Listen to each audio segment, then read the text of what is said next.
Has this ever happened to you that you've sit down to meditate and then suddenly some random thought pops up, like what you should have for dinner, and then that one thought leads to another thought and that leads to another thought and it snowballs and suddenly the time is over and you haven't meditated at all?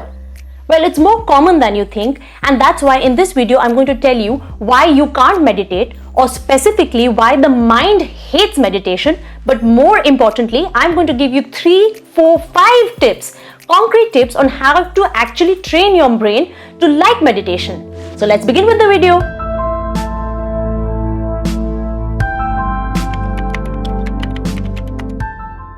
Hi guys, welcome to my channel. My name is Akansha, and as you saw from the trailer, I talk about mindset, motivation and manifestation. Basically, I talk about everything positive and everything holistic, and I sprinkle a little science over it. So let's begin with the video. Today's topic is why the mind hates meditation, or why you can't meditate. Now, if you go on Google and you type why the mind hates meditation, there is this analogy which comes where your mind is compared to that of a monkey, the monkey mind analogy. Now, I don't like this analogy personally because, it's very defeatist in nature. When you're comparing yourself to a monkey, you are already thinking that you are untrainable, you're very impulsive, you're very hyperactive, or you start thinking that you are plain stupid, because that's what we believe that monkeys are. When we are reading childhood stories and we're listening to morals, that's what you start believing that a monkey is. Instead, that analogy that I'm going to give you is that of a horse. Now imagine that there is this horse and you suddenly climb on their back and you force them and you steer them in one particular direction. You know what's going to happen? That horse is going to buck you off. This is exactly what happens.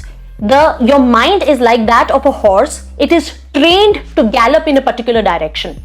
Now it becomes a matter of how you've allowed your mind to wander. So maybe there are times where you keep thinking about instances from the past and you keep thinking, oh my God, maybe I should be, if I could go into the past and rectify the things that had happened. That's what you keep thinking. That's because you've allowed your mind to go into the past. Sometimes the mind keeps thinking about the future, fantasies about the future. This might happen and that might happen. It is the brain, or it is the mind, or it is the horse's tendency to gallop. It does not stay in one place because it hasn't been trained to do so. So instead of being a matter of hyperactivity, it is actually a matter of conditioning. Now, since it is a matter of conditioning, because you've conditioned it to be in its present state, you can retrain it or recondition it. So how do you actually begin to like meditation? Simple. You build a relationship with the horse, and that is how you learn to actually ride it and guide it into the direction that you want it to go. So now I'm going to tell you a few easy tips that you can adopt to actually like meditation.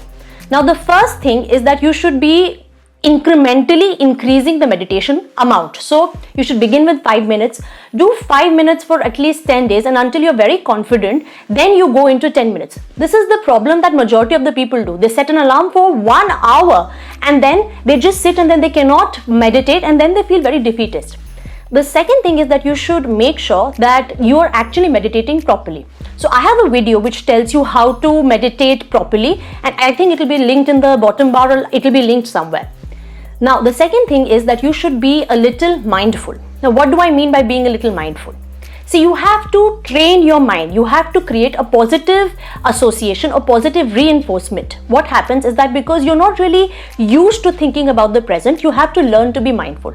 So, for example, if you're having a cup of tea, just close out all directions, all distractions, and just focus on the tea. Have a sip very comfortably. Or if this feels too much, just focus on your breathing. 3 breaths, 4 breaths, 5 breaths, that's it. And once you're focusing on your breathing, because you're already carrying a lot of stress, majority of us are carrying so much stress in our bodies that we don't realize. So deep breathing actually makes us feel really good. So after you deep breathe, just focus on how it's feeling. And when you focus on how you're feeling, the mind starts to realize, okay, this individual likes this thing. It likes to focus on the present, and that is why meditation will slowly become easier for you.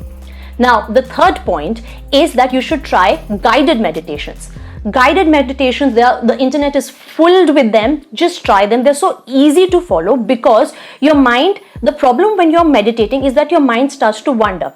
And most importantly, what happens is that it starts to blame itself and it starts to second guess itself. So for example, if you're meditating, this thought pops up. Am I doing this correct? Is the time over? Am I breathing correct? Oh no, my thought has gone somewhere else. I must bring it back to the present. So because your mind is very much not used to taking control of your body, you let someone else go into the driver's seat. So that is what guided meditation does. My next tip is that you should customize the guided meditation.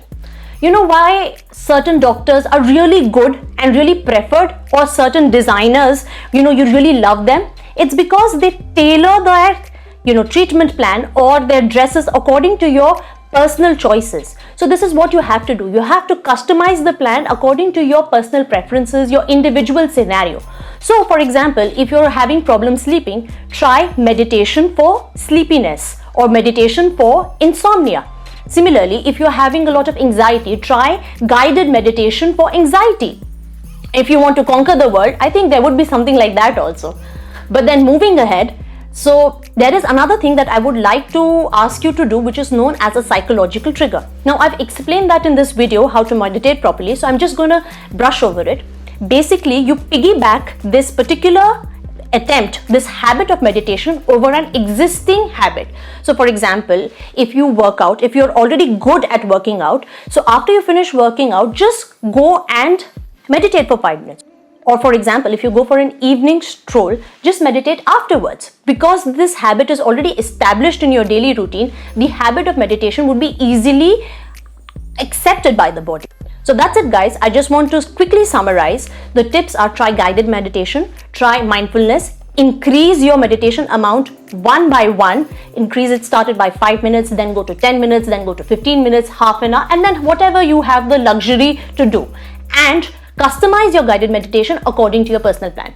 I hope you really enjoyed this video and found this helpful. Just remember, you are not bad at meditation, you're just new at it. It's a matter of conditioning. That's it. If you like this video, like and subscribe, and I have more content like this coming up. Bye! Until next time.